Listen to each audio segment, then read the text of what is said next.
Hey guys, welcome to Altcoin Ignition. In this video, you're going to have a look at the Ethereum 15-minute chart where it looks like we're about to get a reversal.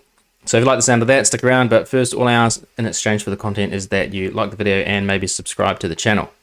With that out of the way, let's get on with it.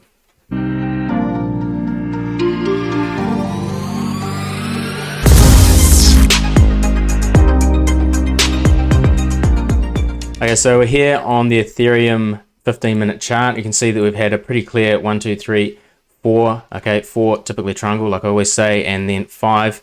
And we're finishing in what appears to be a bit of an ending diagonal. Now, an ending diagonal typically comes in like this. You get the bottom of the third wave at the base of the ending diagonal, or you might call it a falling wedge. You get number 3 there, 4 at the top, okay, and then you typically get a 1, 2, 3, 4, 5 that would look like this. Okay, so 0, 1, 2, 3, 4, and typically you'd get 5 down here, okay, and we would have a bullish divergence. We've already got plenty of bullish divergence happening in here. You could call this a triple divergence if you want. Okay, so we've got all 3 of these. They don't line up very well, but they are all divergent with these 3 sort of peaks, if you will.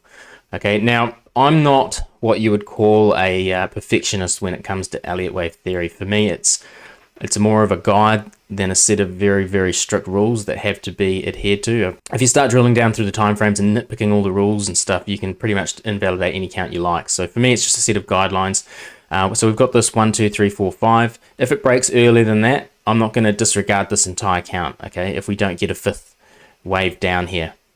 Okay, if it breaks here and it breaks this structural high that I've put in here, okay, you can see here we've tested that. Then we've broke it, we've come up, we've retested it, and now we've had 2 tests. You could call that double bottom right here, right? So now we're in a range. If we break that range, I don't care if we haven't made 5 waves down. Okay, that doesn't mean anything to me. If we break that, if we get a nice bullish retest, then I'm long. Okay, the opposite here is also true. If we break this and get a bearish retest here, I probably won't look to go short just because we're getting so extended here, right? So I'm really looking for a long here, but I want to make sure we break the structural high first.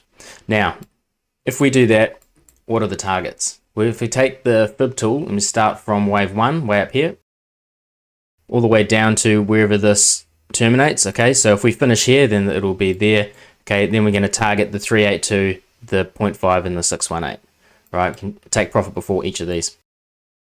If this ends up coming down and having a 5th wave, which it is likely to do, and then we get the reversal, okay, we'll simply just drag our fib to where it finishes there, okay, and our targets will change slightly, okay, but we don't want to just take a trade because we've come down and made 5 waves. I wouldn't even take it if we bounce back over this high, because this could just be a wick here and a candle close there, in which case we have sort of a triple bottom there. For me, that's the key level that needs to be broken in order to confirm that a reversal is happening. Yeah, that's the video I got for you guys today. Happy trading. See ya.